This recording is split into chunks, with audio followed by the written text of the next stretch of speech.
Okay, it's going to be a Dark Side of the Ring season 4 recap. Um, you know, I did one for season 3. I think that was one of the most fun videos I think I've ever done. I had a lot of I really enjoyed doing that one. That had Plane Ride from Hell, Collision in Korea. I just found the whole video to be a lot of fun. So with season 4, yeah, I'm a little bit late to the party on this one. I wasn't that thrilled about this season. I just found it very depressing. I found it a little bit repetitive. Just a lot of guys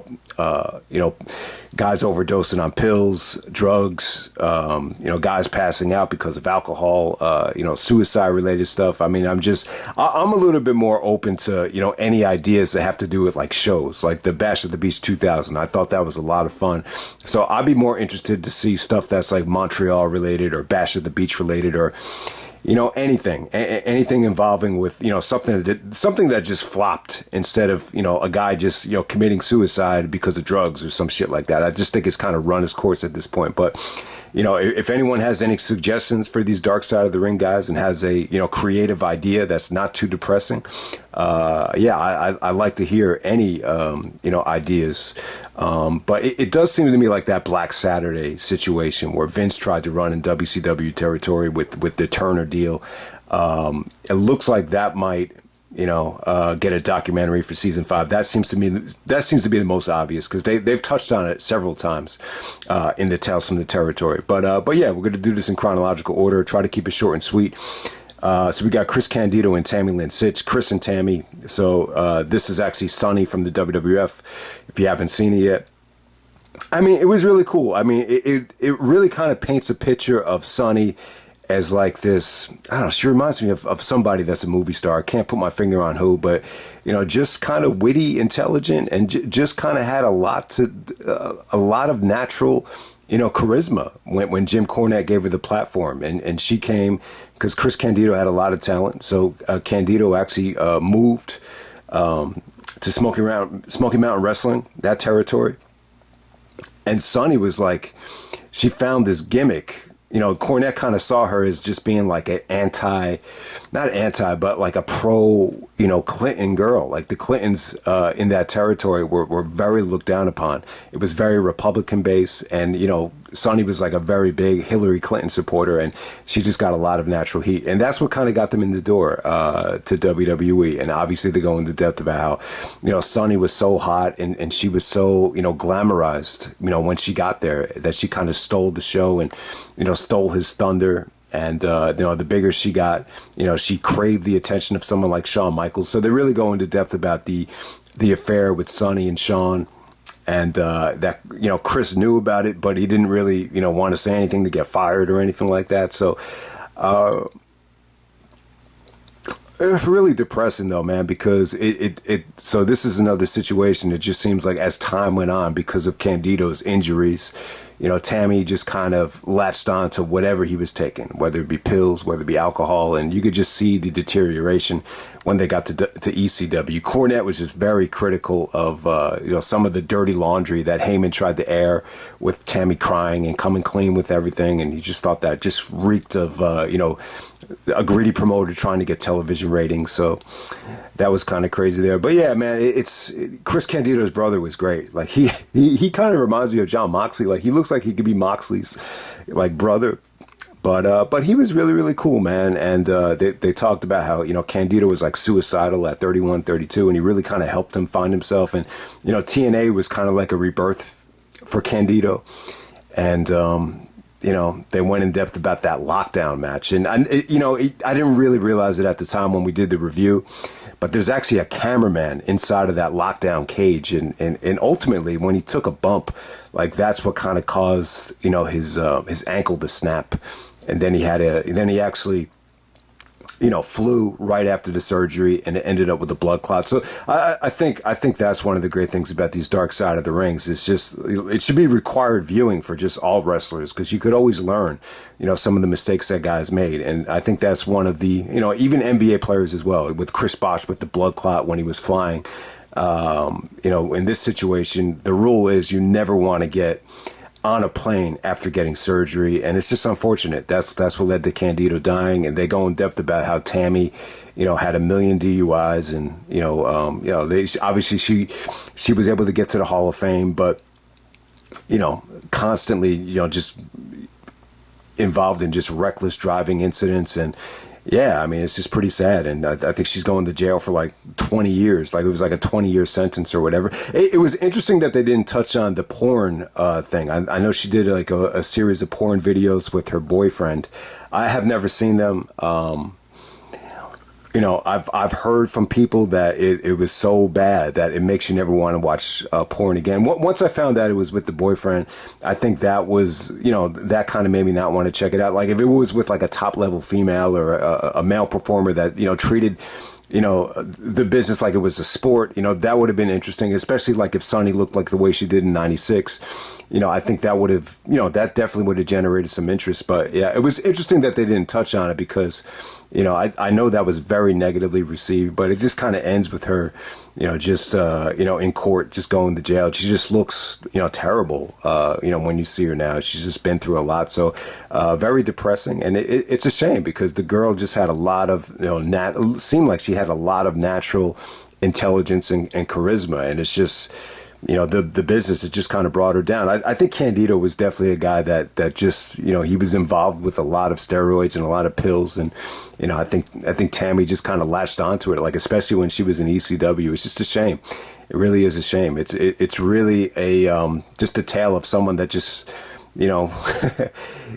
obviously made a name for herself in this business and just kind of fell apart. It really is sad. And it is funny because, I know people that actually met her at one of the gyms that I go to. So she was actually there, and she actually lives very close to me too. So it really is a shame. I wish I had a chance to interview her or get a chance to talk to her. And I think I even ran into her at one of the restaurants in the local area as well. I think what is that called? The Ivy League, if I'm not mistaken. But yeah. She's still alive. Hopefully she can make a nice recovery. Shawn, Cornette kind of, dissed the shit out of Shawn Michaels, that Candido would have destroyed him in a real fight and stuff like that. But yeah, a very, very sad story. A lot of guys just got very emotional. Lance Storm, Tom Pritchard, and obviously Jim Cornette just lost it. Like he started crying like a baby at the end of this thing. He just felt so bad because Candido was such a good guy and just didn't deserve to die like that.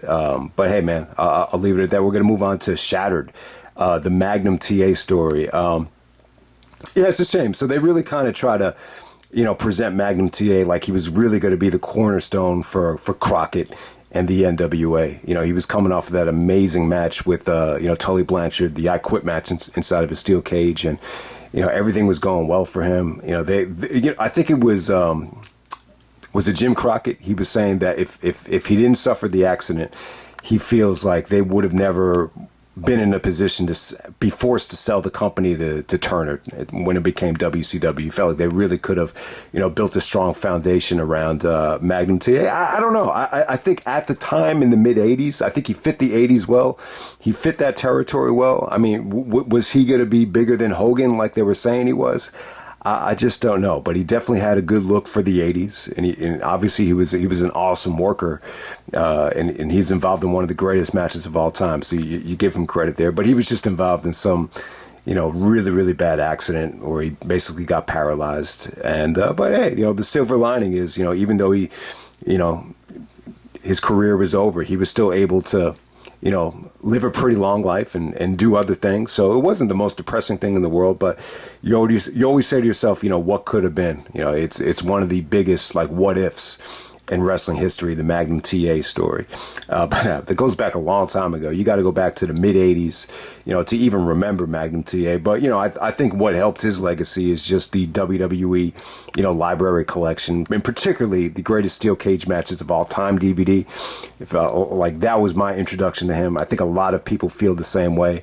That were just blown away by how great that I Quit I Quit match was. I think it was at Starrcade, right? Starrcade '85, if I'm not mistaken.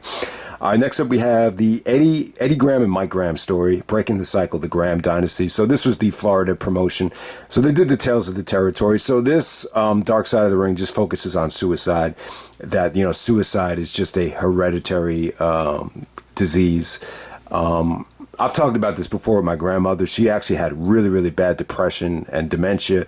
And it does like run in the family, like a lot of depression symptoms. So I could definitely understand it. So it was just weird how, it was like one guy after another. It's like, is he going to do the same thing? And it's like ironic, like suicide was the common denominator, which each and every death from the Graham family here. So, the Florida promotion, this is a promotion. I just don't think people will be that connected or care that much about this story because, I just don't think the Florida stuff is that accessible. But, they did say that, was it Eddie Graham or was it Jerry Graham? One of those guys was really close to Vince, and had he stayed alive, that would have saved the promotion from just tanking. But you had Kevin Sullivan involved. You had a lot of other guys involved from this promotion that look back on it with just a lot of great memories from the Grahams. But they pretty much focused this thing around. Goddamn, what's her name again? It's not coming to me right now, but the granddaughter of the Grahams really kind of anchors this thing, and they try to give it a positive spin that she's doing all right, and she went through a lot with her father and grandfather committing suicide, but she's still enjoying her life and tries to give it a real positive spin by the end of this thing. But yeah. Very depressing. When you hear about suicide, this is definitely very reminiscent, I think, of the Von Erichs, just in terms of the consecutive suicide deaths. All right, so next up we have the original Doink the Clown, played by Matt Bourne. What happened to Doink the Clown? So yeah, this was cool. I mean, it really focuses on the Matt Bourne version of Doink the Clown. And, they show highlights of WrestleMania 1. They show highlights of WrestleMania 9 and just how good he was. Foley really was a big, Matt Bourne supporter. Just said that nobody was able to, play that gimmick like him. Foley almost kind of came across like it almost helped him out. He kind of learned how much you have to dive into a character to really make it work. Yeah, I mean, they talked about how WrestleMania 9 was the death sentence of Doink the Clown because Vince kind of realized that, the way they did it there with the two clowns kind of mirroring each other was that, anybody could play Doink the Clown. But Foley even said that nothing was like the original. And this dude, like, he was a good worker, too. Like, he was from Mid-South. He was in a tag team with Hacksaw, and I believe Ted DiBiase.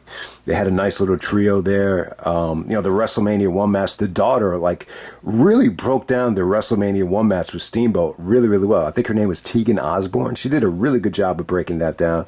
And, sometimes, like, these WrestleMania matches, you don't really...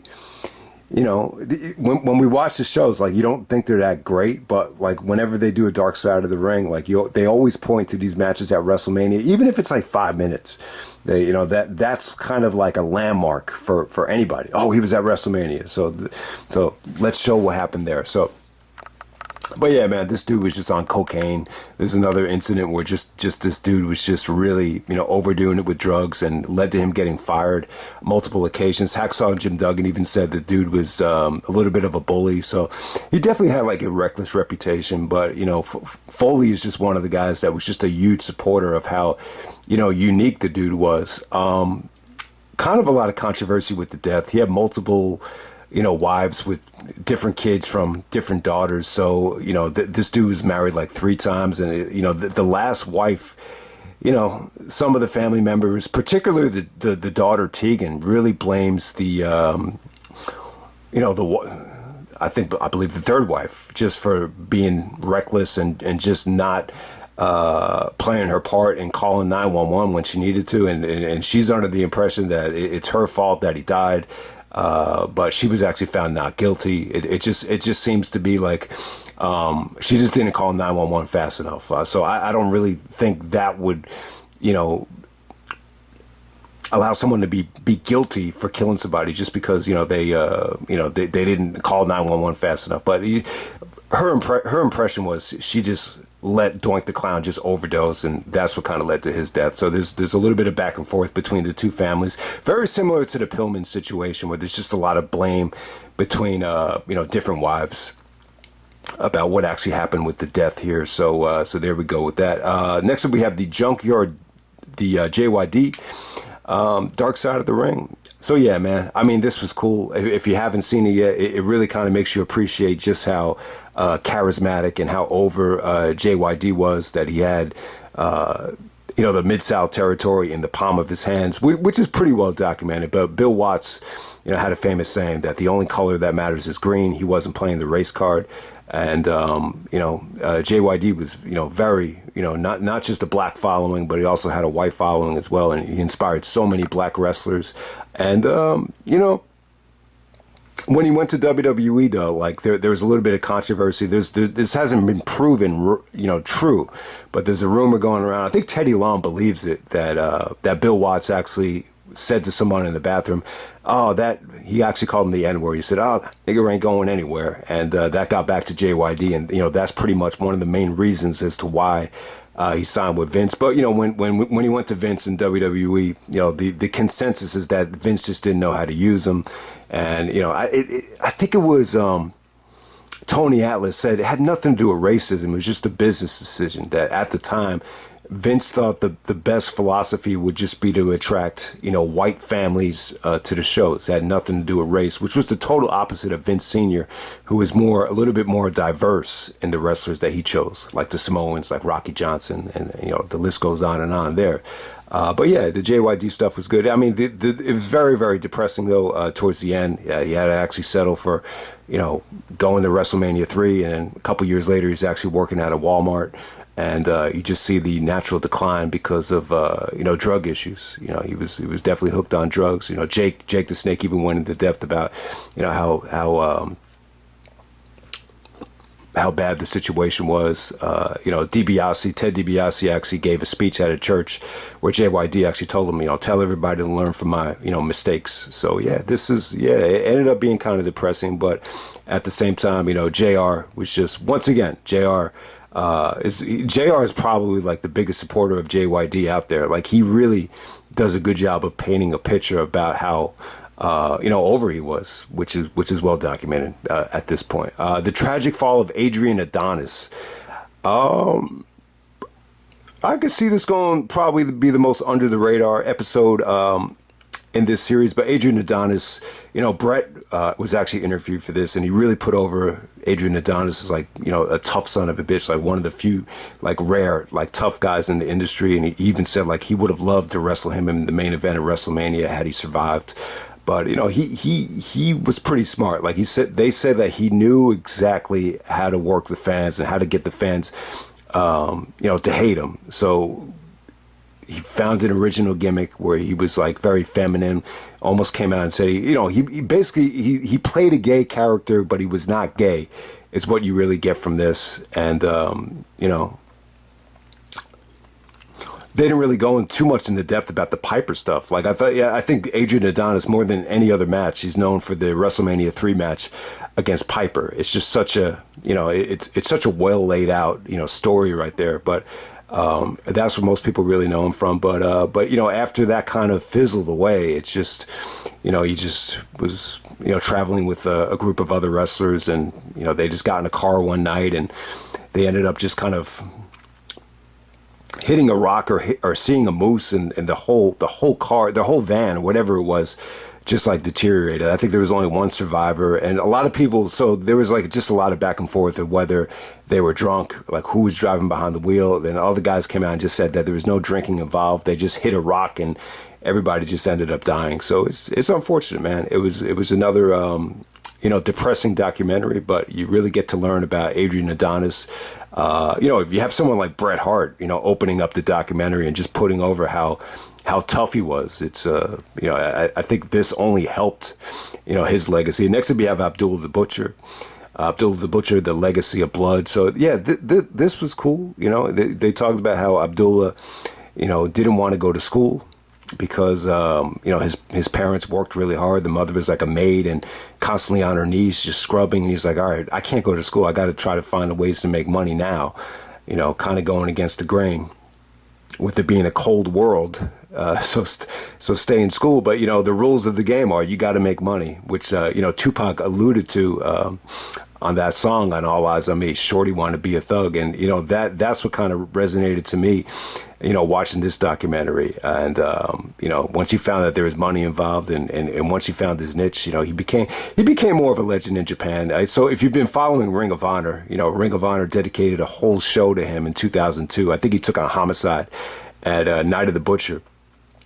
So, but you learn about how big of a name he was in Japan, commercials, video games, and just the marketing over in Japan.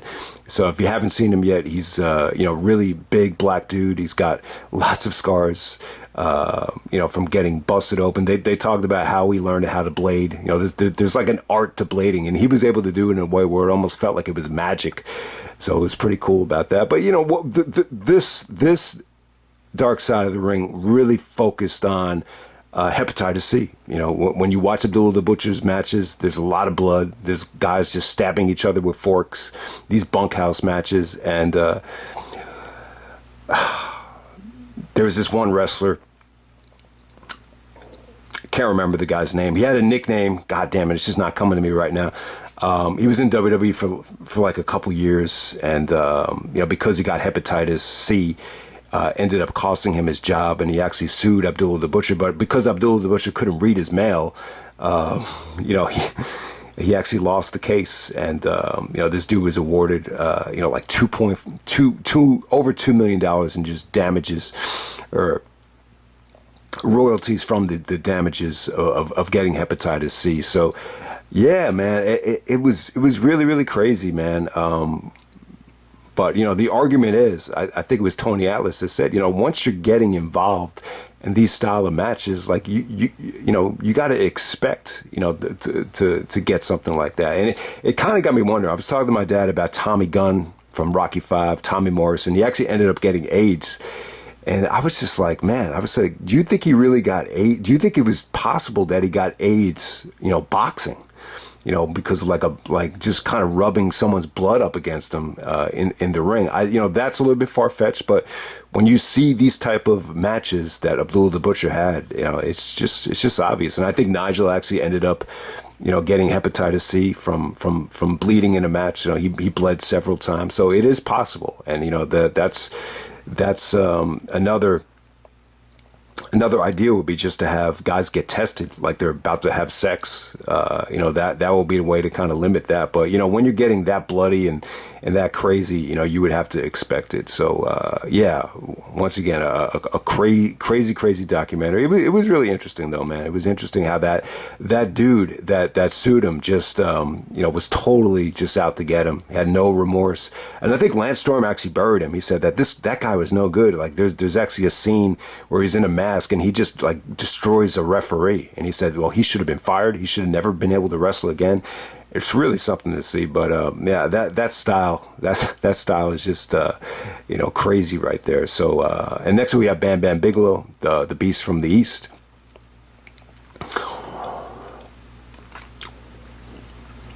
So yeah, DDP is actually the guy that got Bam Bam into wrestling. But yeah, they talk about everything here. They talk about how he teamed up with Hogan at Survivor Series. It was a huge deal for him. And then after that, people started to get jealous of him, like King Kong Bundy. Andre the Giant really beat the shit out of him and, tried to kind of, throw him back down the card and teach him a lesson. But with Bam Bam,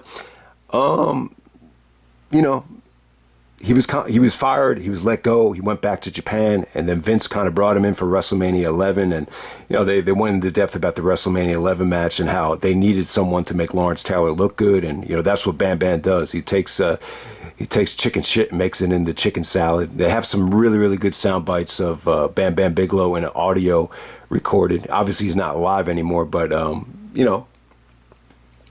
They talked to his wife. They talked to his kids.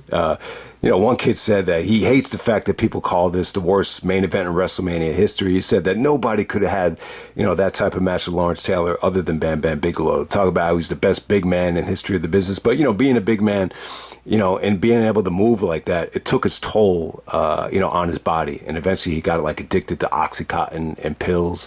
And ultimately that led to be his demise. But what was really cool about this one was, in ECW, Taz went into depth about the spot at, what was it, Living Dangerously, 98,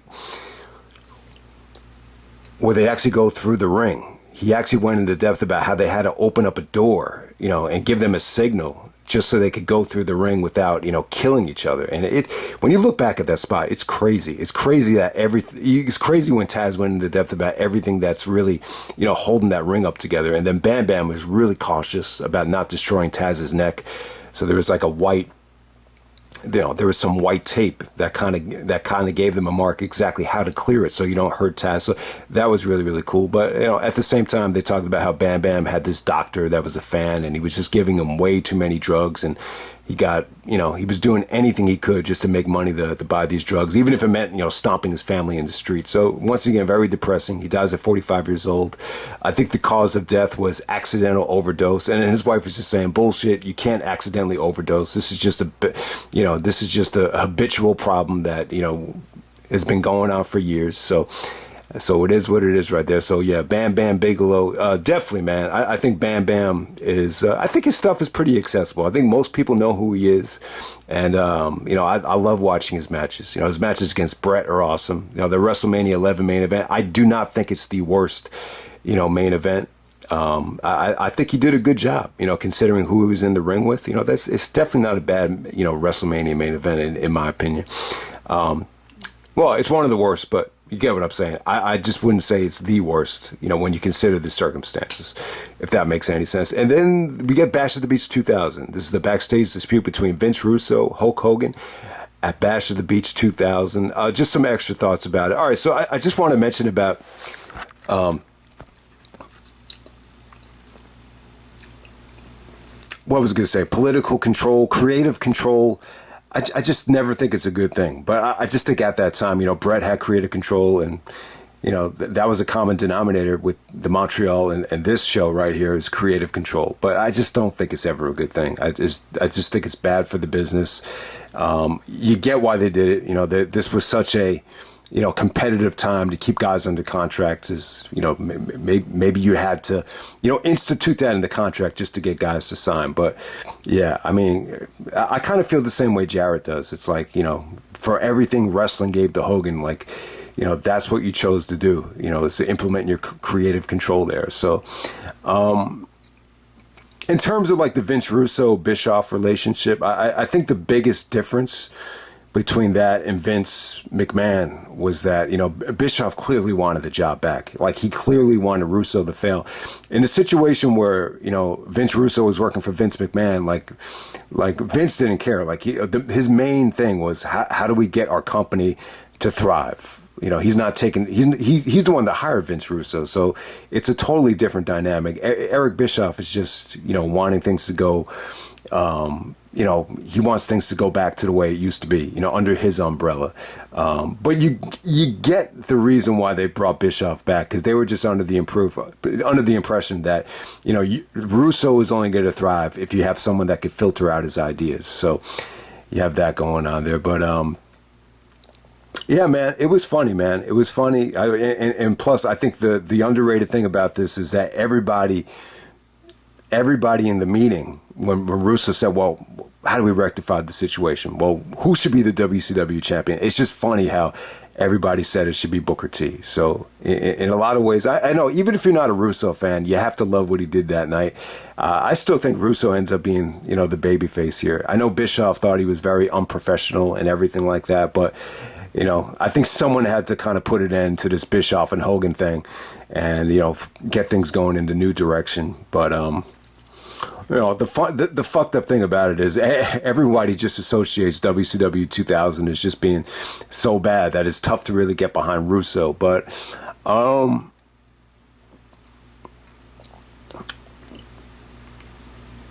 overall, man, Great episode, highly entertaining. Trying to think if I'm leaving anything out here. Yeah.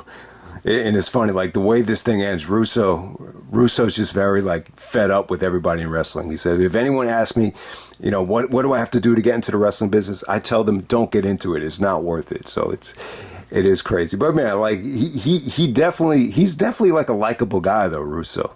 And I know Bischoff has said that, once you get to know him, like he's not that guy. He's got all these crazy ideas, Crash TV. But, at that time in the Attitude Era, I think that's what they needed. They probably needed a guy like that. But at the same time, I think everything has got to be right. He's got to have the right filter. He's got to have the right talent. Because if he doesn't, it's just going to end up being, crappy like it was in WCW in 2000. And then we're going to end it with the world according to Marty Jannetty. That's where we met Marty. Shawn Michaels guy right here. So yeah, Shawn kind of takes a beating, from some of Marty's friends, but at the same time, I think this makes Shawn Michaels look good. I really think it does. I mean, The Miz had that famous saying. He said that, I'm the Shawn Michaels and you're the Marty Jannetty. And then Al Snow actually countered to that and said, you would love to be the Marty Jannetty because Marty was a great worker. And I think he was a great worker, but this Dark Side of the Ring makes Marty come off a little bit weird.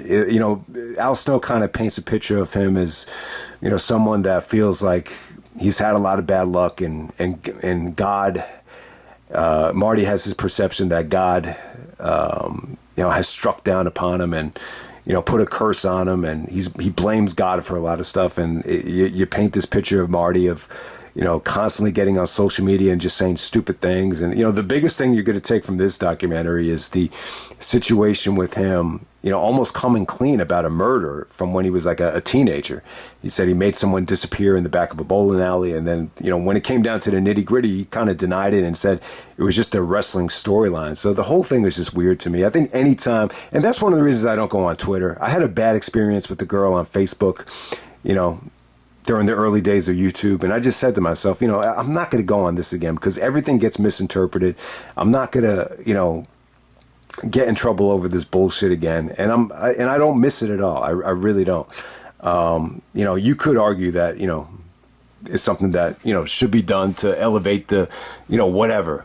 But I don't know. I just don't think anything good could come from. I'm just not a fan of Facebook, especially with all the hacking and everything that goes on there. The whole thing with Marty on social media, it just sounds like a mess here. And I don't know. I just think Marty created his own luck. Like when you look back at this thing, I mean, in some situations here, the girlfriend is blaming Shawn and saying Shawn was, an ass kisser and out to get Marty. And I don't buy any of that shit. I just think Shawn was more driven. He was more charismatic. He wanted it more. And he just went up to Vince. I think Shawn even said to Marty, he said, if you get over, they'll use you. I just don't think Marty really got over to that level and to the point where he was teaming with Al Snow. Al Snow said his heart wasn't in it. So I don't know. I don't think this paints a very positive picture of Marty Jannetty.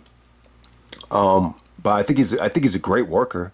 I think he had a great run. I think him and Shawn, were a great team. But I think the biggest problem with Marty and the Shawn split here, and they went into depth about the split, and it was cool.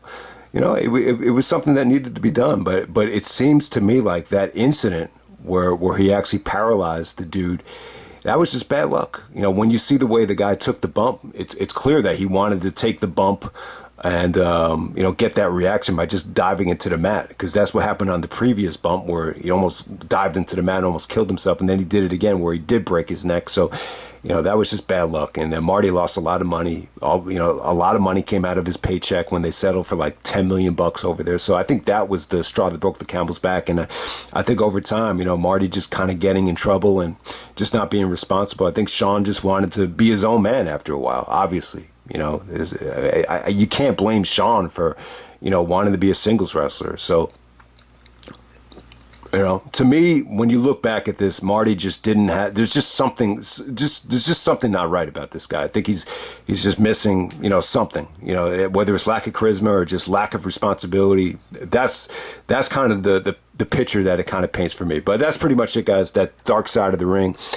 Season 4, I don't know how it came out, but yeah, man, if anyone has any, interesting ideas for season 5, that's, interesting and very, has potential to be really entertaining and not that, depressing, like a Bash at the Beach 2000, for example. I'd be interested to hear anybody's ideas. So I'll leave it at that. That's Dark Side of the Ring season 4, and I'm out.